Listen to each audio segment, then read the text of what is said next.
मौर्य साम्राज्य दो तीन बातों को लेके इम्पोर्टेंट है। एक तो पहला भारत का सबसे बड़ा साम्राज्य था। अब तक चल रहे थे महाजनपद और मगध का चल रहा था, तो प्रथम सबसे बड़ा साम्राज्य था। आज का अफगानिस्तान, आज का पूरा पाकिस्तान और आज का पूरा बांग्लादेश और दक्षिण भारत में केरल तमिलनाडु को छोड़ के बाकी सारा का सारा हिस्सा इस में था। दूसरी, इन शासकों की महत्वपूर्ण बात है कि इनके पास बहुत बड़ी नौकरशाही थी। ठीक है। और तीसरा ये कि राज्य हर एक आर्थिक गतिविधि में और हर एक प्रशासनिक काम में हस्तक्षेप करता था, क्योंकि राज्य जब तक आर्थिक साधनों को कब्जे में नहीं लेगा तब तक राज्य धनी नहीं होगा। और जो राज्य ये हर एक आर्थिक गतिविधि में हस्तक्षेप करते थे, तो इसलिए इनकी सेना बहुत बड़ी थी और साम्राज्य बहुत बड़ा था। ठीक है, कट टू शॉर्ट आते हैं। देखो, मौर्य साम्राज्य, इस वंश का संस्थापक कौन था? मौर्य साम्राज्य, मौर्यन एम्पायर, इसीलिए इसको साम्राज्य कहते हैं। भारत का प्रथम साम्राज्य था ये। इसका टाइम कब से कब है? 323 ईस्वी पूर्व से लेकर 185 ईस्वी पूर्व तक, है ना। इनके बाद शुंग और कण्व आ जाएंगे। मौर्य साम्राज्य, तो संस्थापक चंद्रगुप्त मौर्य, और किसकी सहायता से बैठा? चाणक्य, जो इसका गुरु था, चाणक्य जिसको विष्णुगुप्त भी कहते हैं। ठीक है। एक, इसके सोर्स क्या क्या है? देखो, एम्पायर देखो कितना बड़ा है। कुछ हिस्सा इसमें ईरान का भी शामिल है, पूरा पाकिस्तान है, पूरा अफगानिस्तान है, इसलिए इसको साम्राज्य कहते हैं। ये डीप साउथ बताए। ये देखो, ये इतना छोड़ के इतना बड़ा साम्राज्य ना तो अंग्रेज बना पाए, और अंग्रेजों से पहले ना अकबर मुगल बना पाए, इसलिए इसको साम्राज्य या एम्पायर कहते हैं। ये बहुत बड़ा साम्राज्य है। कुछ बेसिक चीजें फिर आपको रटने की जरूरत नहीं पड़ेगी, ये समझ लो। अब मौर्य साम्राज्य की जानकारी के स्रोत क्या क्या हैं? मौर्य साम्राज्य की जानकारी के स्रोत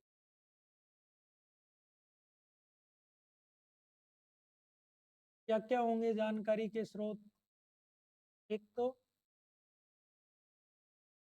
साहित्य या लिटरेचर होगा, साहित्य या लिटरेचर होगा ना। दूसरा क्या होगा? विदेशी यात्रियों के विवरण, इसी में आ जाएगा, वो साहित्य में उसको बना लेते। विदेशी यात्रियों, यात्री की भी बजाय विदेशी लेखकों का विवरण आ जाएगा। विदेशी लेखक, जो इनके समय में यूनानी लेखक बहुत थे, विदेशी या यूनानी लेखक।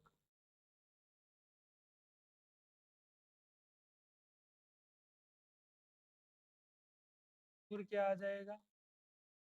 अशोक के अभिलेख, अलग से चर्चा करेंगे अपन। अशोक के अभिलेखों से सवाल आता ही आता है। और अंतिम, अंतिम हो जाएंगे आर्कियोलॉजिकल एविडेंस या पुरातात्विक साहित्य। पुरातात्विक साक्ष्य क्या है ना। पुरातात्विक में क्या क्या आ जाता है? तो स्पीड से पढ़ते हैं, पहले मैं बता चुका था आपको। साहित्य में, ब्राह्मण साहित्य में क्या आएगा? पुराण आ जाएगा। पुराणों में कौन सा बताता है इनके बारे में? मत्स्य। हालांकि मत्स्य पुराण में शुंगों के बारे में भी है, थोड़ा थोड़ा मौर्य साम्राज्य के बारे में भी है, और गुप्तों के बारे में, वायु पुराण गुप्तों के बारे में। विशाख दत्त का कौन सी रचना है? मुद्रा राक्षस, बहुत इंपॉर्टेंट है। देखो, इसका कथानक ये जो राक्षस था ना, ये जो घनानंद था, नंद शासक, उसका मंत्री था ये राक्षस। ठीक है। और उसके विरुद्ध किसने, इसने खूब सारे षड्यंत्र किए। सारे षड्यंत्र असफल किसने कर दिए? चंद्रगुप्त मौर्य और चाणक्य ने मिलकर। चाणक्य की सूझबूझ से मुद्रा उसकी अंगूठी थी, इसमें यह माना जाता था कि देवीय शक्ति है। ये विशाख दत्त का मुद्रा राक्षस इंपॉर्टेंट है, फाइंड द करेक्ट मैच में। और हेमेंद्र का व्रत कथा मंजरी, व्रत कथा मंजरी, सोमदेव का कथा सरित सागर, सरित सागर, ये दो किताबें बहुत, इनमें लंबी लंबी कहानियां हैं, कहानियों में कहानियां हैं, लेकिन उन कहानियों में मौर्य युग की भी जानकारी मिलती है। और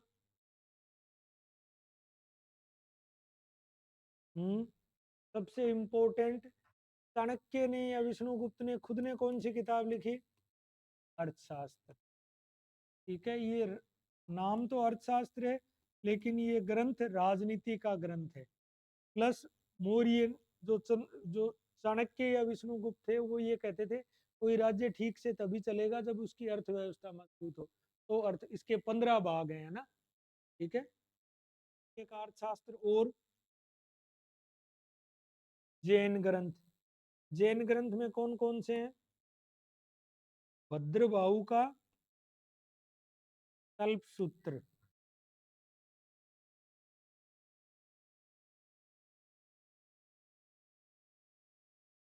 और हेमचंद्र का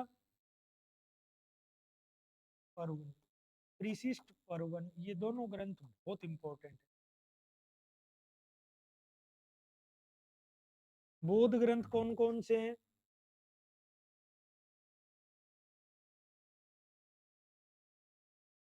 दीपवंश और महावंश, इन दोनों में श्रीलंका का इतिहास है।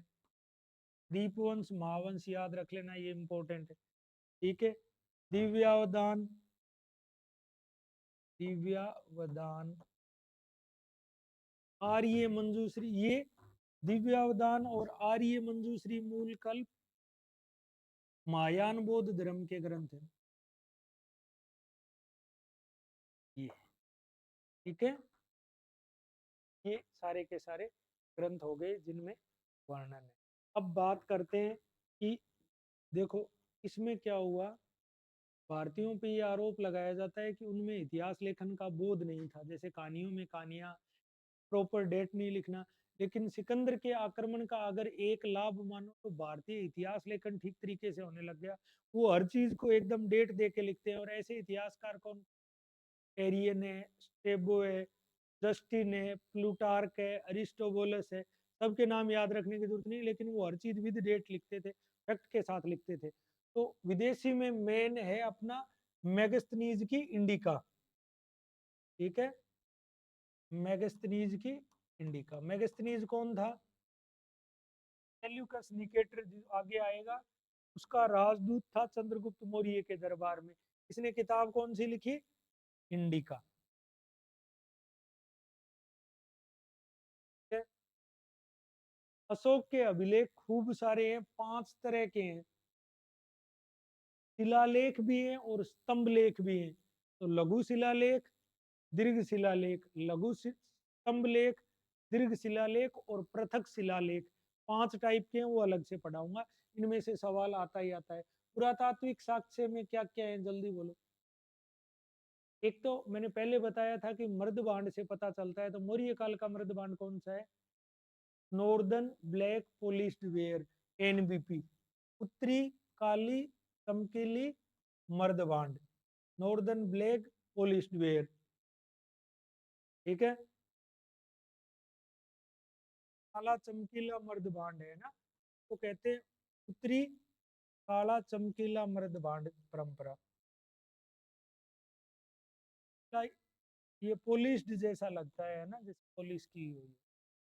ये जहां जहां मिलेंगे पता चल जाएगा।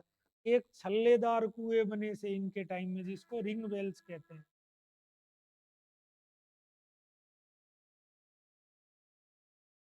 ठीक है, एक इन दोनों में से किसी में भी शामिल कर सकते हो। रुद्रदामन का जो जूनागढ़ अभिलेख है ना, से भी पता चलता है, रुद्रदामन का जूनागढ़ अभिलेख। ये संस्कृत का भारत का प्रथम अभिलेख है। रुद्रदामन कौन था? तक शासक था, है ना? आगे बताऊंगा आप। तक शासक रुद्रदामन का जूनागढ़ है, गुजरात में है। ठीक है,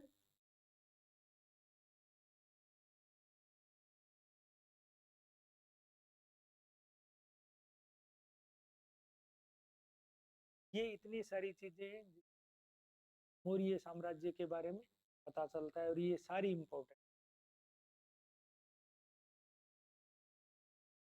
ठीक है, बढ़े आगे।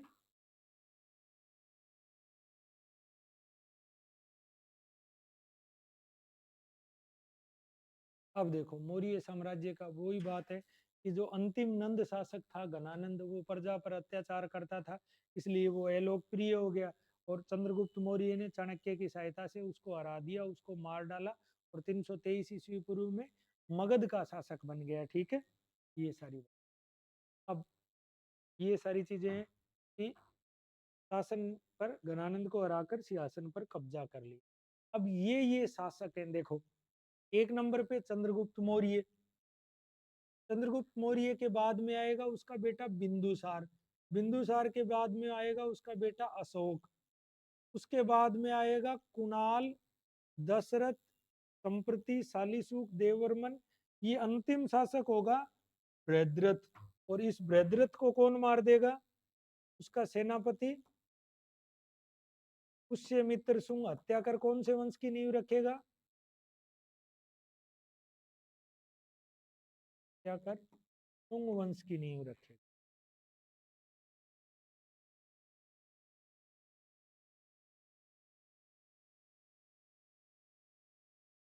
ये हो गया। ठीक है, एक ये इंपॉर्टेंट की शुंग वंश की नींव किसने रखी? एक तो पुष्यमित्र शुंग ने, और अंतिम मौर्य शासक कौन था? बृहद्रथ था। इनमें इंपॉर्टेंट एक, दो, तीन ये है। तो था ये, बस इसके बारे में, ये बीच वालों की जरूरत है। ये सारे बहुत कमजोर शासक थे, इन्होंने कुछ भी नहीं। ठीक है, चंद्रगुप्त मौर्य के बारे में बताते हैं। देखो, चंद्रगुप्त मौर्य के बारे में है ना, शुरू वाला जीवन है, के बारे में कहीं कोई जानकारी नहीं है। कोई शूद्र बताता है, कोई क्षत्रिय बताता है, कोई कुछ बताता है। अपने काम का नहीं, ऑप्शनल के लिए उनका। ये चंद्रगुप्त मौर्य का साम्राज्य है। देखो, चंद्रगुप्त मौर्य का साम्राज्य में ये इतना ही है। क्यों है इतना, इसकी वजह बताता हूँ। दक्षिण भारत का तो इसको मौका ही नहीं मिला। इसने क्या किया, पहला घनानंद को हरा के मार डाला, 323 में शासक बना था, 321 में घनानंद को हटा दिया था ईस्वी पूर्व में। फिर इसका बड़ा युद्ध सिकंदर अपने यहाँ पीछे किसको छोड़ के गया था? का, का सेनापति था सेल्यूकस निकेटर। तो 305 में इसका युद्ध होगा सेल्यूकस निकेटर से युद्ध। सेल्यूकस से युद्ध ये कब होगा चंद्रगुप्त मौर्य का? 305 ईस्वी पूर्व में। और ये क्या करेगा, इसको, और ये हरा देगा, गुप्त मौर्य हरा देगा। और हराने के बदले में क्या होगा कि सेल्यूकस निकेटर तो अपनी पुत्री का विवाह कर देगा चंद्रगुप्त मौर्य से। चंद्रगुप्त मौर्य उसको 500 हाथी उपहार में देगा, प्लस सेल्यूकस निकेटर से वो 4 क्षेत्र लेगा। उनके नाम क्या क्या है? एरिया। एरिया उस समय का नाम है। अब यूनानी ग्रंथों में तो एरिया का है, इसका नाम है हेरात, आज के अफगानिस्तान में। एरिया, अराकोसिया, कंधार, अफगानिस्तान में। पेरीपेमिस दाई, ये पेरीपेमिस दाई यूनानियों ने नाम लिखा है। ये किसका नाम है? आज के काबुल का, ये भी अफगानिस्तान में। और चौथा नाम कौन सा है? जेड्रोसिया। जेड्रोसिया कौन सा है? बलूचिस्तान। देखो, पाकिस्तान, ये पाकिस्तान आ गया, जो इधर ईरान है। ईरान से ये जो नीचे वाला एरिया है ना, इसको बलूचिस्तान कहते हैं। ठीक है, तो बलूचिस्तान इसको कहेंगे, बलूचिस्तान और ईरान का कुछ भाग। ऐसे है ना, डिम मत हुआ करो। पाकिस्तान में 4 स्टेट है। इधर देखो, अपने पंजाब से लगता तो हो गया पंजाब। नीचे जो अपने जैसलमेर बाड़मेर से जो बॉर्डर लगती है, वो कौन सी बॉर्डर है? सिंध की लगती है, ये सिंध हो गया। ये बलूचिस्तान हो गया, इधर जो ईरान से इसकी बॉर्डर लगती है। और ये नॉर्दर्न वेस्टर्न फ्रंटियर हो गया, इसको उत्तर पश्चिमी सीमा प्रांत कहते हैं ये। ठीक है, तो ये इधर तो हो गया अफगानिस्तान के, काबुल हो गया, कंधार हो गया, हेरात हो गया, और ये वाला एरिया था बलूचिस्तान और कुछ एरिया में ईरान का शामिल हो गया। ये किसने जीत लिए? चंद्रगुप्त मौर्य ने जीत लिए। ठीक है, ये 305 में युद्ध हुआ सेल्यूकस निकेटर से। दूसरा काम और क्या किया? और किसी से, घनानंद को तो हरा ही चुका था, तो ऐसे शासन करते करते इसके बाद शासक बनेगा अगला इसका बेटा। बाद में क्या है, ये जो सेल्यूकस निकेटर है चंद्रगुप्त के दरबार में किसको भेजेगा? मेगस्थनीज को भेजेगा। मेगस्थनीज चंद्रगुप्त के दरबार में रहेगा और वो क्या लिखेगा? इंडिका। इसका जो राजदूत हो गया मेगस्थनीज, और मेगस्थनीज क्या लिखेगा? इंडिका। तो इंडिका भारत के बारे में प्रमाणिक जानकारी का स्रोत है मेगस्थनीज। ठीक है, बढ़ो आगे। ये सारी वही बातें हो गई है ना, ये हाथी मिले और ये मैं बता चुका, ये बता चुका। देखो लास्ट में क्या हुआ, अंतिम समय में ऐसी कहानियां हैं खूब सारी कि ये चला गया था कर्नाटक के श्रवण बेलगोला में। कल मैंने बताया था ना, वहाँ दुग्ध अभिषेक होता है उस मूर्ति का, हर लगभग 14 साल के बाद, ये कुछ ऐसा है ना, दुग्ध अभिषेक होता है। कर्नाटक चला गया और जैन धर्म स्वीकार कर लिया। ये हो गया श्रवण बेलगोला। अब दूसरा शासक आएगा बिंदुसार। इसका समय रहेगा 298 से लेकर 298 ईस्वी पूर्व से लेकर का लगभग रहेगा 261 तक। ठीक है, इसको पुराण अमित्र घात कहा गया है। ये बिंदुसार इंपॉर्टेंट नहीं है। ठीक है, अशोक को उज्जैन का राज्यपाल नियुक्त किया, बिल्कुल ठीक है। बिंदुसार ने ये मैसूर तक ले गया था साम्राज्य। मैसूर कहाँ है? आज के कर्नाटक में। ठीक है, अब आ जाएगा अशोक। बिंदुसार के समय देखो दो चीजें हुई थी। इसने अपने राजदूत भेजे थे, कहाँ कहाँ भेजे बिंदुसार ने राजदूत? हम्म, स्कूल मत जाना, किताबें मत खोलना घर जाके। क्या करते हो घर जाके? दो राजदूत भेजे थे, कहाँ कहाँ भेजे बोलो? हम्म, तो स्कूल में पढ़ा होगा, ऐसे क्या करते हो? एक तो सीरिया भेजा, सीरिया कहाँ है? एक मिस्र भेजा, इजिप्ट जिसको कहते हैं, ये अफ्रीकन कॉन्टिनेंट के देश है। ठीक है ना, ठीक है, ये अफ्रीकन हॉर्न है। जैसे ये भारत हो गया, भारत के बाद में जैसे इधर ये अरब कंट्रीज आ गए, फिर अफ्रीका, ये जो ऐसे अफ्रीकन हॉर्न है। हाँ, ये मिस्र, यहाँ सीरिया है। ठीक है, अफ्रीकन सब कॉन्टिनेंट, अफ्रीकन कॉन्टिनेंट के ऊपर यहाँ दो अपने राजदूत भेजे थे। ठीक है, फिर अशोक बनेगा शासक। देखो अशोक वाले में क्या होगा, 269 है वो, 71 मत करना, 269 है, 272 है एग्जैक्ट डेट वो, है ना। ये बना था 272 तक, 261 में तो कलिंग युद्ध हुआ था। 272, ठीक है, तो 272 कर लेना। अब क्या होगा, अगला शासक बनेगा अशोक। 269 इसलिए दिया है कि शुरू के 3 साल में सिंहासन की प्राप्ति के लिए भाइयों में झगड़ा चलता रहा। ठीक है, तो जो बौद्ध ग्रंथ है वो ये कहते हैं इसने अपने 99 भाइयों को मारा था। वो इसलिए दर्शाने के लिए, पहले अशोक कितना क्रूर था, बाद में बौद्ध बनने के बाद कितना, इसलिए। ठीक है, तो ठीक 3 साल बाद शासन हुआ 269 में। 4 वर्ष गृह युद्ध चलते रहे। ये इसीलिए अनुसूची जो श्रीलंका के जो है ना ग्रंथ, दीपवंश, महावंश, ये दिव्य अवदान, और इनसे उज्जैन का गवर्नर था, ये बात याद रख लेना, ये इंपॉर्टेंट है, उज्जैन का। ठीक है, अब आगे आ जाओ। अशोक ने साम्राज्य को ले गया एकदम सुदूर दक्षिण को, दक्षिण भारत बाकी बचा था। बाकी पूरे भारत ने इसने साम्राज्य विस्तार कर लिया। कितने युद्ध लड़े अशोक ने?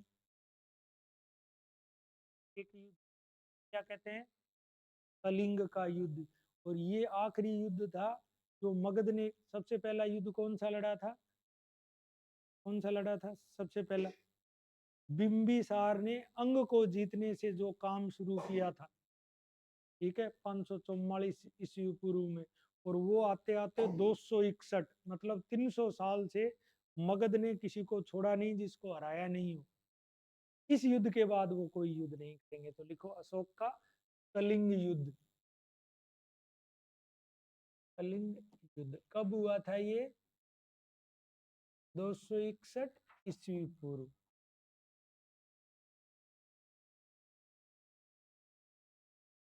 कलिंग कौन सा एरिया है? उड़ीसा वाला। ये आज का वर्तमान जो उड़ीसा है तो कलिंग कहते थे पहले। कलिंग का युद्ध। यहाँ ये आक्रमण करेगा तो युद्ध तो हमेशा ऐसा ही होता है। इस युद्ध में लगभग 1 लाख लोग मारे जाएंगे और 1.5 लाख लोगों को बंदी बनाएगा। ये देख के और अशोक का क्या हो जाता है, हृदय परिवर्तन हो जाता है ना। युद्ध को देख के बड़ों बड़ों का हो जाता है कभी, है ना, कभी जैसे। तो ये देख के हृदय परिवर्तन हो गया और अब उसने क्या काम शुरू किया। अब वो ये कहता है मैंने भेरी घोष छोड़ के, भेरी घोष का क्या मतलब होता है? युद्ध के समय क्या बजाई जाती थी वो लंबी सी, भेरी बोलते हैं। युद्ध शुरू होने से भेरी घोष की जगह क्या शुरू कर दिया? धम घोष शुरू ना। हृदय परिवर्तन हुआ इस युद्ध में। हृदय परिवर्तन, तो इसने क्या किया, भेरी घोष के स्थान पर क्या ले आया ये? धम घोष को अपना लिया और अब इसके बाद इसने जनता के कल्याण की तरफ ध्यान दिया।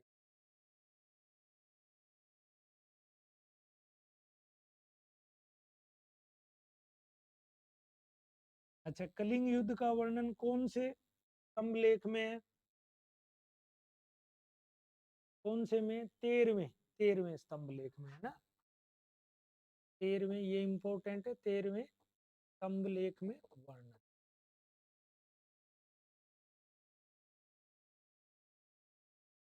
और भेरी घोष की जगह किस चीज पे आ गया? धम घोष पे है ना। अब इसने प्रजा के कल्याण की तरफ ध्यान दिया और इस काम के लिए इसने क्या किया? जनता का कल्याण के लिए एक तो धर्म महामात्र नियुक्त किए जो धर्म का प्रचार करते हैं। और धम्म में क्या था? ये क्या लिखता है अपने दया धर्म के बारे में कि दया, प्राणी मात्र के प्रति दया करना, दान देना, सुचिता रखना, बड़े गुरुजनों का आदर करना, वो सारी चीजें जो सभी धर्मों की अच्छी अच्छी बातें थी वो अशोक के धम्म में थी। ये बौद्ध धर्म से अलग था, इसमें सारी अच्छी अच्छी बातें थी, या ये समझ लो सार्वभौमिक नीति मूलक जो बातें थी वो अशोक का धम्म था और ये बौद्ध धर्म से अलग। ठीक है, तो इसने धर्म मात्र नियुक्त किए। एक तो ये लोगों में धम्म का प्रचार करते थे और ये देखते थे कि लोग धर्म के अनुसार जीवन यापन कर रहे हैं। एक सभी पशु पक्षियों की हत्या बंद करवा दी। ठीक है, और जनता के लिए इसने अभिलेख बनवाए। ठीक है, जनता के लिए अभिलेख बनवाए, 5 तरह के शिलालेख भी थे, लेख भी थे। आगे डिटेल में पढ़ाऊंगा। इन अभिलेखों में दो चीजें होती थी, एक तो इसकी राज्याज्ञाएं होती थी, जनता को आज्ञा देता था, राज्याज्ञाएं। और दूसरा क्या होता था इसमें? धम्म का प्रचार। आगे दोबारा रिपीट करो। हाँ, ठीक है, बोलो इतना समझ आया क्या? हम्म, देखो यही पहले कल्लण की राज तरंगिणी बहुत इंपॉर्टेंट किताब है, कश्मीर का इतिहास है। ये इंपॉर्टेंट किस लिए है?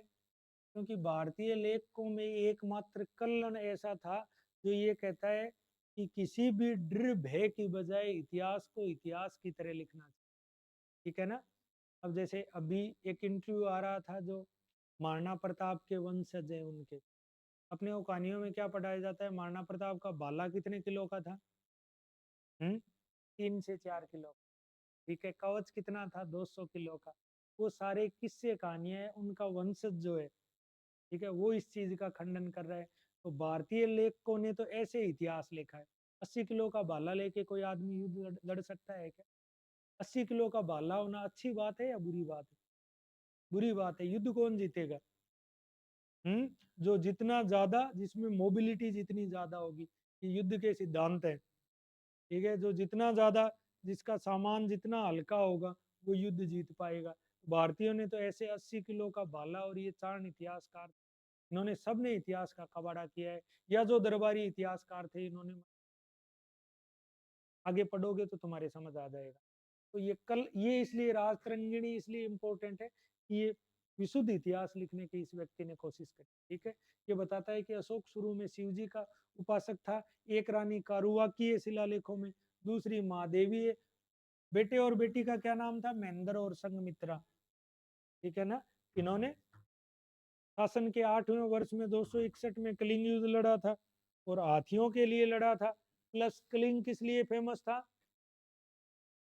मोतियों के लिए, मोतियों के लिए, और जो जो मूल्यवान पत्थर होते हैं ना, उनके लिए, उनके लिए मूल्यवान पत्थर में क्या क्या आ गया? जैसे जिसको आजकल अपन जेम्स या स्टोन बोलते हैं ना, नीलम हो गया, जास्पर हो गया।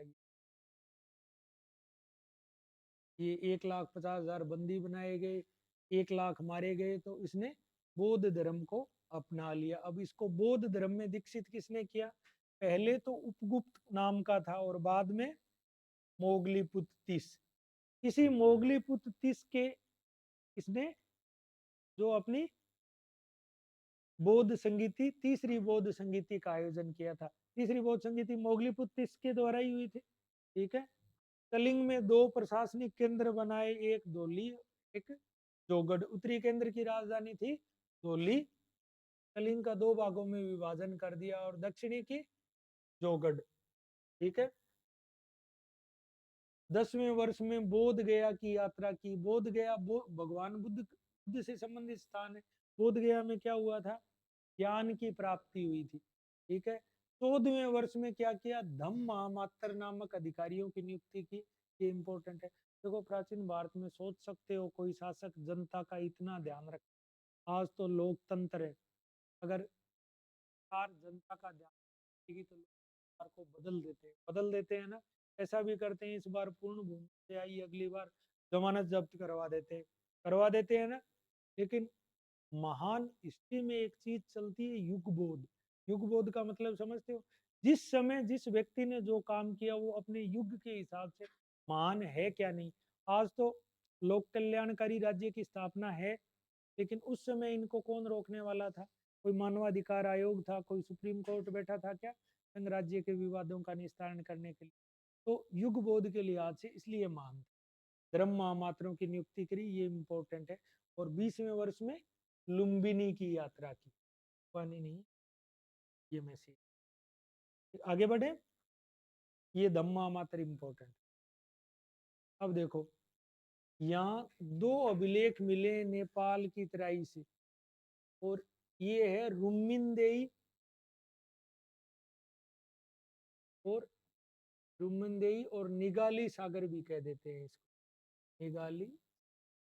इन दोनों से मौर्य कालीन अर्थव्यवस्था के बारे में पता चलता है ना। ये इसलिए इम्पोर्टेंट है। महेंद्र और संघमित्रा को कहाँ भेजा था धर्म प्रचार के लिए? श्रीलंका। देखो, अब अशोक के धम्म की बात करते हैं हम। क्या था? अब सिंपल सी बात है, अशोक का धम्म धर्म नहीं था, बल्कि प्रजा के लिए नैतिक आचरण एवं नैतिक नियमों के पालन का संदेश था, कि सभी लोग अच्छे से रहे, नैतिक बन के रहे, एथिकल बन के रहे। उन्होंने, जैसे इसने पशु वध बंद करवा दिया था, कोई किसी को सताएगा नहीं, कोई चोरी नहीं करेगा, कोई लूट मार नहीं करेगा, सभी अपने माता पिता और गुरुजनों का आदर करेंगे। ये अच्छी अच्छी बात है, तो नैतिक सिद्धांत थे। और इसको अगर ये पूछे कि धम्म की परिभाषा कहाँ से ली गई है, तो धम्म की परिभाषा ली गई है, ये इंपॉर्टेंट सवाल है ना। बौद्ध धर्म का ही ग्रंथ है राहुलोवाद सूत्र, इससे ली गई है। राहुलोवाद सूत्र से ली गई है। ठीक है, ये इंपॉर्टेंट। ये सारी बातें, पहला व्यक्ति था जिसने अपनी जनता के लिए अभिलेख खुदवाए। पहला ही व्यक्ति था। इससे पहले कहीं मिलते हैं क्या अभिलेख? सबसे पुराना अगर अभिलेख पूछूं भारत का कौन सा है? सबसे पुराने अभिलेख भारत में अशोक के ही हैं। ठीक है ना। तो ये पहला व्यक्ति था। अब ये अलग अलग है, देखो। इनकी भाषा और लिपि सबसे ज्यादा तो है ब्राह्मी लिपि में, तो बाकी भारत में है ना वो ब्राह्मी लिपि में है। ठीक है। फिर पाकिस्तान में जो है वो खरोष्टी में है। जैसे खरोष्टी में कौन से आगे पाकिस्तान में है ये शाहबाजगढ़ी और मानसेहरा, ये शाहबाजगढ़ी और मानसेहरा वाले खरोष्टी लिपि में है, ये इंपॉर्टेंट है बात। शाहबाजगढ़ी और मानसेहरा वाले खरोष्टी में, और सर एक कुना है ये गांधार का, ये सर शेर ए कुना, ये है अपना यूनानी और आरामाइक दोनों लिपियों में है, यूनानी और अरेमाइक।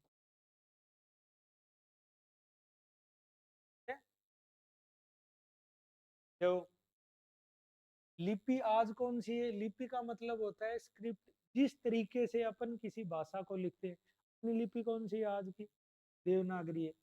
इनकी तो लिपि तो हो गई ब्राह्मी, और भाषा कौन सी हुई, कौन सी हुई, पाली, पाली पाली ऐसे मत। लिपि और भाषा में फर्क होता है, ये पता है ना, भाषा और बोली में भी फर्क होता है। हम्म? फिर ये जो वाक्य है ये लिपि, ये खरोष्टी क्या हो गई, लिपि, यूनानी अरेमाइक लिपि भी है और भाषा भी है। ठीक है।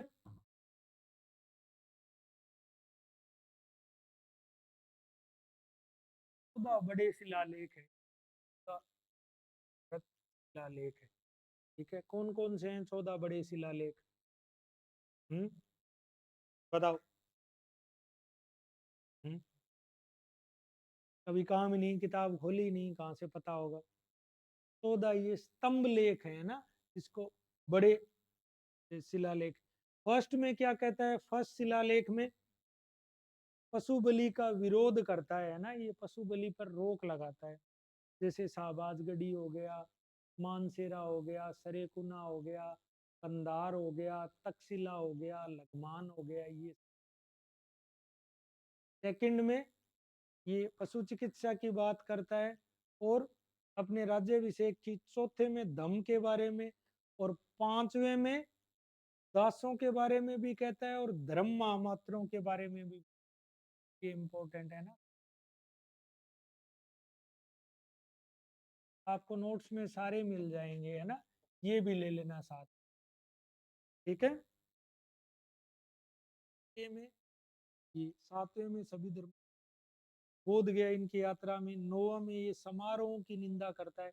कौन से समारोहों की निंदा करता है, ऐसे समारोह जिसमें लोग शराब पीते थे, नाच गान करते थे। एक तो जिससे महिलाओं का गरिमा का हनन होता था जैसे समारोह में, वहीं शराब पिए लोग बैठे। दूसरा, पशुओं की बलि देते थे प्राचीन समय में ऐसे, तो उन पे इसने रोक लगवा। ये 10वां, ये कहता है कि व्यक्ति को खुद की प्रसिद्धि की तरफ ध्यान नहीं देना चाहिए। 11वां, धम्म की विस्तार पूर्वक वर्णन करता है। 12वां, संप्रदायों के बीच सहिष्णुता। 13वां, कलिंग, ये वेरी वेरी इंपॉर्टेंट है ना, ये भी सारे याद नहीं। ठीक है। 14वां भी नहीं, ये 13वां सबसे इंपॉर्टेंट है, कलिंग युद्ध का वर्णन करता है। और उसने जहां जहां धर्म प्रचारक भेजे, जैसे महेंद्र और संघमित्रा को कहाँ भेजा था, श्रीलंका, वो सारा बताता है। तो एक तो 13वां इंपॉर्टेंट है, एक 5वां बहुत इंपॉर्टेंट है, और एक पहला इंपॉर्टेंट। ठीक है। ये फर्स्ट, पहला, 5वां और 13वां है, सारे याद करने के लिए। ठीक है।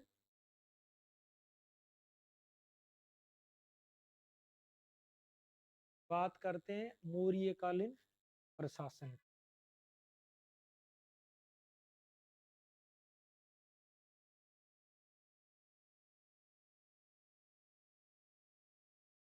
देखो इसमें ऐसे समझना कि जैसे अशोक आएगा, अशोक के बाद में वही कुणाल, संप्रति, शालिशुक, ये सारे के सारे शासक कमजोर होंगे। कुछ अशोक के जैसे मौर्य साम्राज्य का पतन इसलिए होगा, एक तो बहुत बड़ा साम्राज्य हो गया, और बड़ा साम्राज्य कमजोर शासकों के समय में संभलता नहीं है। कुछ ये कहते हैं कि अशोक की जो अहिंसक नीति थी, राज्य युद्ध लड़ना छोड़ देगा तो कैसे जीतेगा। जैसे अपने देश के राष्ट्रपति और मिसाइल मैन थे अब्दुल कलाम साहब, वो क्या कहते थे, भारत का एकीकृत गाइडेड मिसाइल प्रोग्राम है उन्होंने ही तो बनाया। इधर देखो, वो जो जो पृथ्वी, त्रिशूल, नाग, अग्नि और आकाश, ये पांच पांच मिसाइलें ये किसने बनाई? तो एकीकृत मिसाइल गाइडेंस प्रोग्राम 1982 से उन्होंने तो शुरू किया। वो क्या कहते थे कि अगर हम परमाणु शक्ति संपन्न होंगे तो हमारे साथ कोई युद्ध भी नहीं करेगा। ये थ्योरी थी। वो हिंसक व्यक्ति नहीं थे, लेकिन कमजोर के साथ तो हिंसा कभी भी हो सकती है ना। मानते हो क्या इस बात को? मैं एक बात बहुत बार कहता हूँ, जैसे बहुत बार ये आता है ना, उस थानेदार के थप्पड़ मारा किसी ने, या उस डीएसपी के मारा, या उस एसडीएम के थप्पड़ मारा, मार देते हैं जनप्रतिनिधि। और कोई 6 फुट का थानेदार हो और नेताजी को ये लगे पलट के ये तेरे रख देगा, उसके कोई थप्पड़ मारता है क्या? मारता है क्या? मारपीट किसके साथ होती है? कोई एसडीएम ऐसा हो, पढ़ाई तो चलो अपनी जगह, लेकिन उसने अपने स्वास्थ्य का ध्यान रखा और विधायक जी को ये लगे कि इसने मारा तो फिर मैं तो सीधा आईसीयू में जाऊंगा, तो उसके कोई मारता है क्या? सिंपल चीज ना। तो इस चीज को मैं मतलब इन जनरल बता रहा हूँ कि कमजोर होना आपके प्रति हिंसा होना भी आप खुद आमंत्रित करते हैं, ज्यादा बड़े अर्थों में। मैं खूब कहता हूँ पुलिस में, मैं पुलिस के साथ मारपीट होगी, मैंने वहां तुम्हारी शक्ल ऐसी लेके जाते हो, पैंट तो तुम्हारी चलते हो तो जैसे लगता है जैसे निकल के गिर जाएगी, तो लोग पीटेंगे ही तुम्हें फिर, है ना? फिर खुद को ठीक रखो। किसी की हिम्मत है क्या कोई मार दे? मेरे साथ तो आज तक किसी जनप्रतिनिधि ने बदतमीजी नहीं करी, मौका ही नहीं दिया किसी को ऐसे ना खुद को इतना वल्नरेबल दिखाया कि इसको कुछ भी कह दें ये सुन लेगा। पहले लोग ट्राई करते हैं ना, देखते हैं ना कि इसको करें इसके साथ तो फिर इसका रिएक्शन क्या था।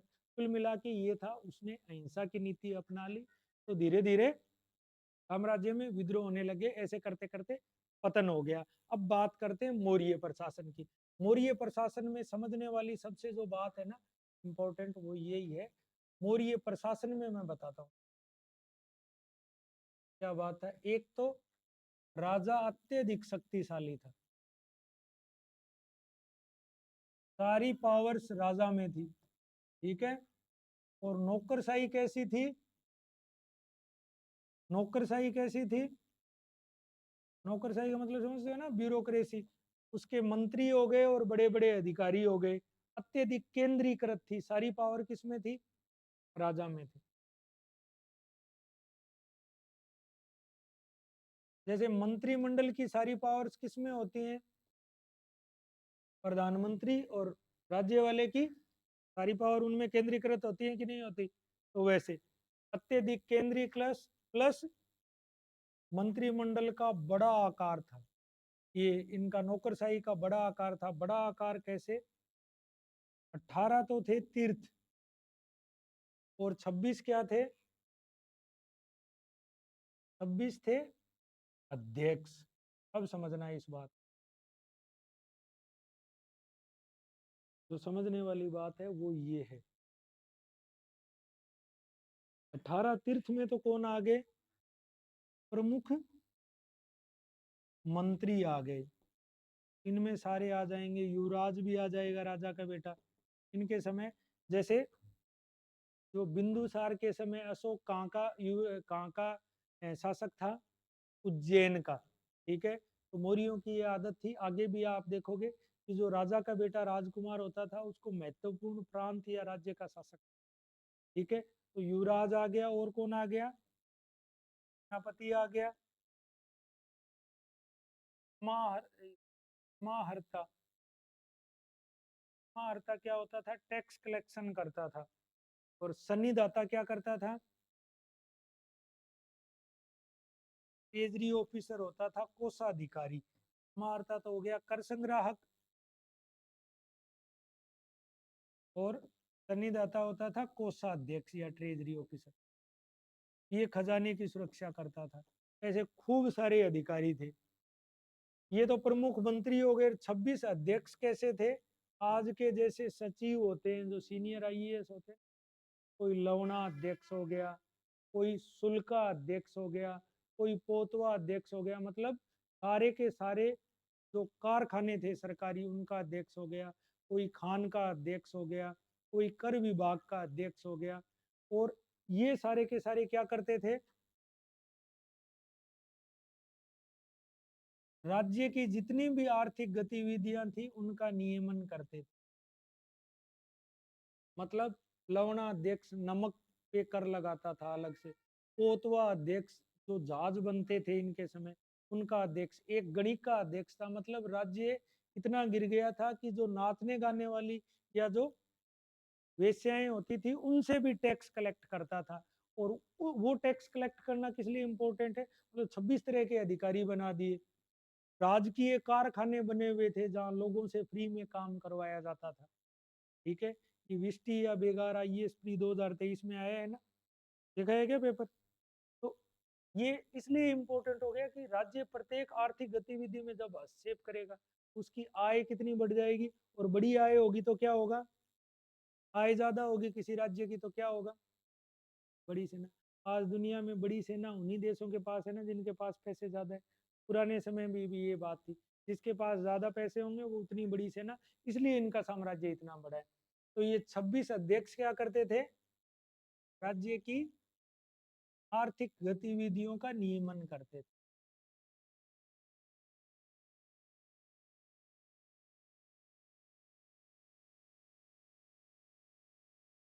बाकी करेंगे कल, तुम्हें आ रही है नींद सबको।